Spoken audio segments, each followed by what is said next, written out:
Hello दोस्तों, legal advice channel पर आपका स्वागत है।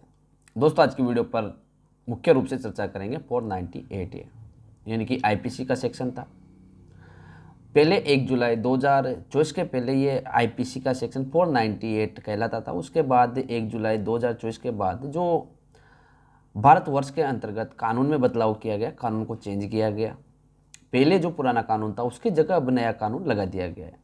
यानी कि जो पुराना आईपीसी था उसकी जगह पर अब भारतीय न्याय संहिता 2023, उसके साथ साथ ही जो सीआरपीसी था, सीआरपीसी की जगह पर भारतीय नागरिक सुरक्षा संहिता 2023, यानी कि कानूनों को चेंज कर दिया गया है। उसके साथ साथ ही जो धाराएं थी, धाराओं के अंतर्गत भी प्रमुखतया मुख्य बदलाव किए गए हैं।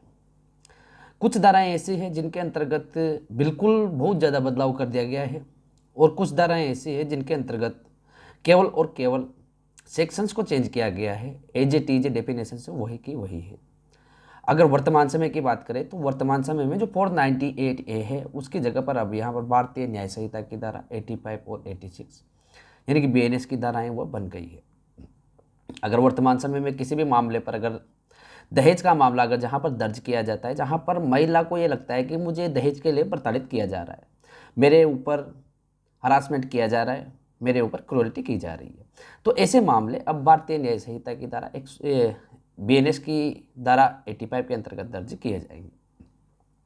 जो पुराना जो कानून था, पुराने कानून में 498 ए का प्रावधान है कि किसी भी महिला से दहेज के लिए डिमांड करना, दहेज के लिए उसको परेशान करना, ये कानून देखा जाए तो महिलाओं की सामाजिक स्थिति को सुधारने के लिए बनाया गया था।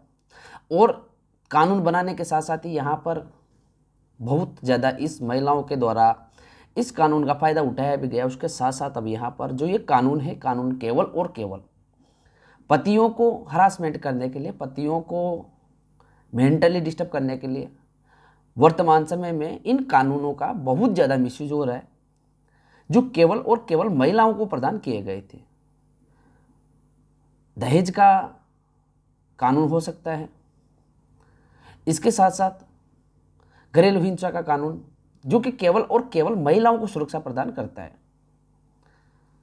इनके अलावा बात करें तो महिलाओं को एक विशेषाधिकार और दे रखा है, जो कि मेंटेनेंस। अगर किसी महिला को पति के द्वारा गुजारा भत्ता नहीं दिया जा रहा है, घर खर्च नहीं दिया जा रहा है, उसकी आवश्यकताओं की पूर्ति नहीं की जा रही है, तो ऐसी कंडीशन में वो महिला जाकर सीआरपीसी 125 यानी कि पुराना जो कानून है, पुराने कानून के अंतर्गत सीआरपीसी 125 और जो 1 जुलाई 2024 के बाद जो नया कानून है उसकी धारा भारतीय नागरिक सुरक्षा संहिता की धारा 144 के तहत यहाँ पर वो गुजारा भत्ता ले सकती है। लेकिन इस कानून का भी बहुत मिसयूज हो रहा है। 90% तक के मामलों में यहाँ पर मिसयूज हो रहा है। हर एक कोर्ट के अंतर्गत जो मैट्रिमोनियल जो डिस्प्यूट के जो केस होते हैं वो बहुत ज़्यादा पेंडिंग है, और अधिकतर पतियों के द्वारा इनका हरासमेंट सहते सहते अपनी क्षमता को खो देते हैं और सुसाइड तक अटेम्प्ट किया जा रहा है। तो दोस्तों, यहाँ पर जो महिलाओं को जो विशेषाधिकार प्रदान किए गए थे उनमें देखा जाए तो बहुत ज़्यादा मिसयूज इनका हो रहा है। और माननीय सुप्रीम कोर्ट के द्वारा जो अभी हाल ही में अतुल सुभाष का केस हुआ था, अतुल सुभाष का केस होने के बाद बहुत ज़्यादा लगाम यहाँ पर लगाई गई है। 498 की बात करें या डीवी की बात करें या मेंटेनेंस की बात करें, तीनों ही मामलों के अंतर्गत बहुत सतर्कता से माननीय सुप्रीम कोर्ट के द्वारा अनेक जजमेंट्स दिए गए हैं। उनके माध्यम से कुछ लगाम 498 के अंतर्गत, डोमेस्टिक वायलेंस केस के अंतर्गत, सीआरपीसी 125 यानी कि मेंटेनेंस के केस के अंतर्गत, एलिमनी के अंतर्गत बदलाव देखने को मिलेगा। वर्तमान समय जो चल रहा है वो ये देखा जाए तो जो पुरुष हैं, जो पति हैं, उनके लिए काफ़ी बुरा समय ये निकल रहा है। उम्मीद है कि कुछ समय बाद, कुछ समय निकलने के बाद ये स्थिति में सुधार होगा, कानूनों के अंतर्गत अमेंडमेंट किया जाएगा, सुधार किया जाएगा। और अगर ऐसा ही चलता रहा तो जैसे अतुल सुभाष के द्वारा आत्महत्या की गई थी, वैसे ही बहुत से लोगों के द्वारा आत्महत्या की जा सकती है। अब दोस्तों, ये जो पूरी कहानी है, आपको एक तरह से देखा जाए तो ये कहानी लग रही होगी, लेकिन इस कहानी को सुनाने का उद्देश्य क्या है आपको, इसके पीछे कुछ रीजन्स है कि जो कानून महिलाओं को प्रदान किए गए हैं उनका बहुत ज़्यादा मिसयूज हो रहा है। उन मिसयूज को आपको रोकने के लिए, अगर ये इन कानूनों के अंतर्गत अगर आपको फंसा दिया जाता है, झूठा एलिगेशन आपके ऊपर लगा दिया जाता है, ना दहेज की डिमांड किए भी बगैर ही आपके ऊपर दहेज केस लगा दिया जाता है या लगा दिया गया हो, तो आपको कहाँ पर ऐसे रास्ते आपको अपनाने हैं जो आपके ऊपर लगाए गए एलिगेशंस को आप बिल्कुल न्यूट्रल कर सकते हैं, आप उनसे बरी आप हो सकते हैं। जब आपकी शादी हुई थी, आप 5 वर्ष, हो सकता है कि 5 महीने, 1 साल, 1.5 साल, 2 साल साथ रहे होंगे। उसके बाद आपकी पत्नी आपके घर को छोड़कर अपने मायके में चली जाती है और किसी ईगो के चलते हुए वो वापस नहीं आ रही है, वहीं पर बैठी हुई है, लेकिन आपके ऊपर आपको धमकी दे रही है कि मैं आपको जेल भेज दूंगी, आपको मेरे को मेंटेनेंस देना पड़ेगा, आपके ऊपर मैं दहेज का मुकदमा दर्ज कर दूंगी, आपके ऊपर मैं डीवी का मुकदमा दर्ज कर दूंगी। लेकिन दोस्तों, आपको घबराना नहीं है। अगर आप कानून की जानकारी रखते हैं, अगर आप कानून का ज्ञान रखते हैं, तो आपके सामने आने वाली हर एक परिस्थिति से आप निपट सकते हैं, हर एक परिस्थिति का सामना आप कर सकते हैं। क्योंकि जो कानून के अंतर्गत, जो भारतीय कानून है, उसके अंतर्गत हर एक स्थिति, हर एक परिस्थिति का समाधान है। केवल और केवल वो समाधान आपके पास होना चाहिए। उस समाधान को आपको कैसे यूज आपको करना है, उसके बारे में आपके पास जानकारी होनी चाहिए। अगर आपकी पत्नी ये बोलती है कि मैं आपको जेल में सड़ा दूंगी, तो आपको इस चीज को इग्नोर कर देना है। कौन से कानून के अंतर्गत आपकी पत्नी आपको जेल में सड़ाएगी? डीवी का कानून या दहेज का कानून, मेंटेनेंस का कानून? क्योंकि देखा जाए तो ये वेलेबल ओपेंस है, इनके अंतर्गत आपको जेल नहीं होती है। आपने बहुत से लोगों को देखा होगा जिनके पत्नियों के द्वारा केस किए गए, लेकिन उन व्यक्तियों को कभी जेल नहीं हुई, उन व्यक्तियों को ना जेल जाने की नौबत आई। केवल और केवल यहाँ पर आपको, अगर आप ये मानो कि आप कोई ध्यान नहीं देते हैं, 498 के अंतर्गत ध्यान नहीं देते, डीवी के अंतर्गत ध्यान नहीं देते, तो ज़्यादा से ज़्यादा यहाँ पर आपकी पत्नी के द्वारा मेंटेनेंस लिया जा सकता है। मेंटेनेंस, अगर आपकी कोई संतान नहीं है तो आपको घबराने की आवश्यकता नहीं है, क्योंकि पत्नी का मेंटेनेंस वो कितना मेंटेनेंस ले लेगी, 1000-2000 रुपये।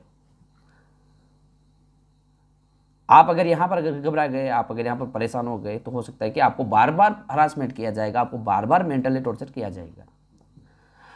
अब दोस्तों, मैं आपसे रिक्वेस्ट करूंगा कि आप इस चैनल पर फर्स्ट बार अगर विजिट कर रहे हैं, आपने पहले इस चैनल पर विजिट किया हो और अभी तक आपने इस चैनल को सब्सक्राइब नहीं किया है, तो आप चैनल को सब्सक्राइब जरूर करें। और अगर आपने पहले से चैनल को सब्सक्राइब कर रखा है, तो आपका कोटि कोटि धन्यवाद। आप वीडियो पर पूरा बना रहे, वीडियो को स्किप करके ना देखें, क्योंकि एक एक पॉइंट देखा जाए तो इम्पोर्टेंट होता है। अगर आपको कोई ज़्यादा जल्दी है, अगर आपको कोई कहीं पर आपकी ट्रेन छूट रही हो, तो वो बात अलग है, नहीं तो आप वीडियो को स्किप ना करें, वीडियो को अच्छे से देखें, क्योंकि वीडियो के अंतर्गत कहीं पर भी आपको इम्पोर्टेंट चीज़ आपको मिल सकती है। पूरा वीडियो देखने के बाद अगर आपको लगता है कि वीडियो यूजफुल है, काम की वीडियो है, तो आप इस वीडियो को शेयर करें, लाइक करें, कमेंट करें, और आप इस चैनल को सब्सक्राइब करने के साथ साथ आप बेल आइकन को भी जरूर प्रेस करें, जिससे कि आने वाले लीगल इन्फॉर्मेटिव वीडियो आपको नोटिफिकेशन से प्राप्त होती रहेगी। अब दोस्तों, वापस मैं वही कहानी आपको सुनाऊंगा। आप कहानी को सुनकर एक तरह से देखा जाए तो आप इतने परिपक्व हो जाएंगे कि आपकी पत्नी आपको धमकी दे, आपके ऊपर केस करे, आप किसी से डरने वाले नहीं है। आपकी पत्नी जाती है, मायके चली जाती है, और मायके जाने के बाद वो 2 साल 3 साल आपकी पत्नी ने मायके में बैठे बैठे गुजार दी है। आप कोशिश नहीं कर रहे आपकी पत्नी को वापस लाने की कि आप मेरे घर पर आए। आपने 1-2 बार कोशिश की, अगर आपकी कोशिश सफल नहीं हुई तो वो वहीं पर बैठी रही है, मायके पर ही। लेकिन यहां पर मायके में बैठा रहना भी इतना आसान नहीं है। आप सपोज करें कि कोई आपकी बहन है, आपकी बहन ससुराल को छोड़कर आपके पास रहने लग जाती है, तो वो 6 महीने, 12 महीने, 3 साल, 4 साल, आखिर समय ऐसा आएगा जब आपकी बहन खुद परेशान हो जाएगी, आप परेशान हो जाएंगे, आपके माता पिता परेशान हो जाएंगे। ऐसी ही स्थिति पत्नी के सामने आने वाली है, उसके सामने भी आती है। 100 मामलों में से 90 मामले ऐसे होते हैं जिनके सामने स्थिति आती है 2 साल 3 साल वो कैसे भी करके अपने मायके में अपना टाइम पास कर लेते हैं, लेकिन आखिर में उसको आना तो अपने घर पर ही। और अगर वो घर पर नहीं आती है, वो प्रयास करती है कि किसी भी तरह से वो आपको झुकाए, और आप झुकते नहीं हैं तो आप नहीं झुकेंगे तो उसके बाद उसके पास एक ही समाधान है कि वह मेंटेनेंस का केस करेगी आपके ऊपर, 498A का केस करेगी, डीवी का केस करेगी। लेकिन दोस्तों आपको एक चीज़ को आपको लिख कर रख लेना है कि आपकी पत्नी को अगर आपका घर छोड़कर अगर 3 वर्ष अगर पूरे निकल गए हैं,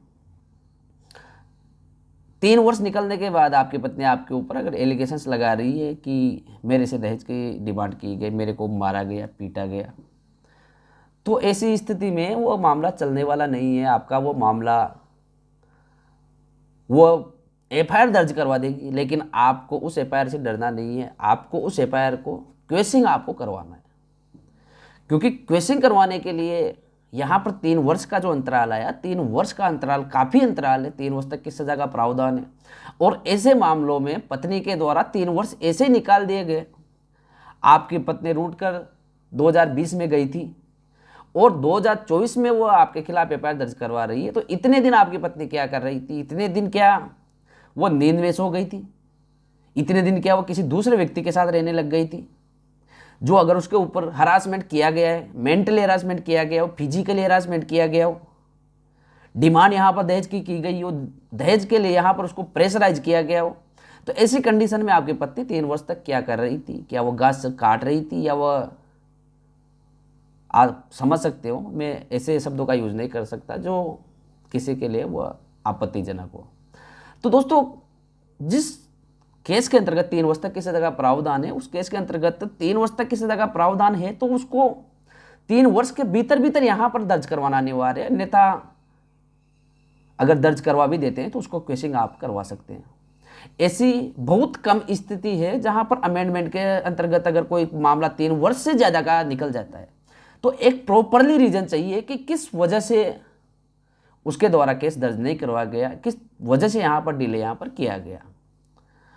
और दोस्तों आपको डायरेक्ट जाना है, आपके परिवार वालों के नाम यहाँ पर ऐड कर दिए गए हों, आपके सगे संबंधियों के नाम यहाँ पर ऐड कर दिए गए हों, तो आपको घबराना नहीं है। आपको डायरेक्ट हाई कोर्ट जाना है, और हाई कोर्ट जाकर आप 482 CRPC के तहत आप अपनी खिलाफ जो FIR दर्ज करवाई गई है, उस FIR को इस बेस पर यहाँ पर क्वेश्चन करवा सकते हैं कि 3 वर्ष के बाद यहाँ पर FIR दर्ज की गई है।